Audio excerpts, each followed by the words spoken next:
মানুষের ভিতরে একটা বিষয় কাজ করবে, সেটা হচ্ছে যে মানুষ সালাফি আহলুল হাদিসের থেকে, বিশেষ করে সালাফি আকীদা গণনা আলেমদের থেকে মুখ ফিরিয়ে নিবে একটা কারণে।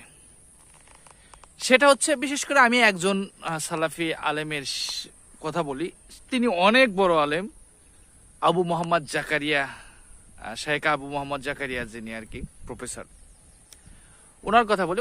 উনি আকীদা বিষয়ে অনেক বড় আলেম বাংলাদেশে, মানে ওনার চেয়ে বড় আলেম বর্তমান সময়ে আছে কিনা সন্দেহ।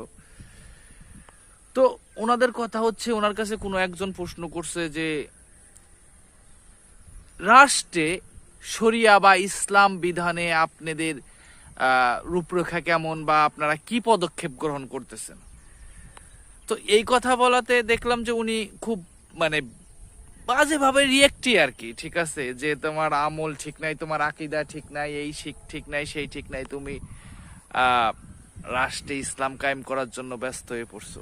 দেখেন, রাষ্ট্রে আকীদা ঠিক নাই, আমল ঠিক নাই, সবকিছু ঠিক আছে। এই সমাজে তো মুসলিম 98%।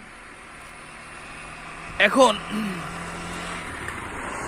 রাষ্ট্র ক্ষমতায় চোর, ডাকাত, বদমাইশ, লুচ্চা, মনে করেন যে ইসলাম বিদ্বেষী কঠোর শক্তি এখানে রাষ্ট্র ক্ষমতায় আছে। ইসলামী স্কলারগণদেরকে, আলেমদেরকে, মাদ্রাসাগুলোকে বন্ধ করে দেওয়ার জন্য আলেমদেরকে জেলে ঢুকাইতেছে, এত নির্যাতন করতেছে, এত বাজেভাবে ইসলামকে বিকৃত করার চেষ্টা করতেছে। এসব নিয়ে আপনার কোনো পেরেশানি নাই। আপনার আকীদা আর মানহাজ আর দাওয়াত, এটা দিয়েই কি সবকিছু ঠিকঠাক আছে, চলে?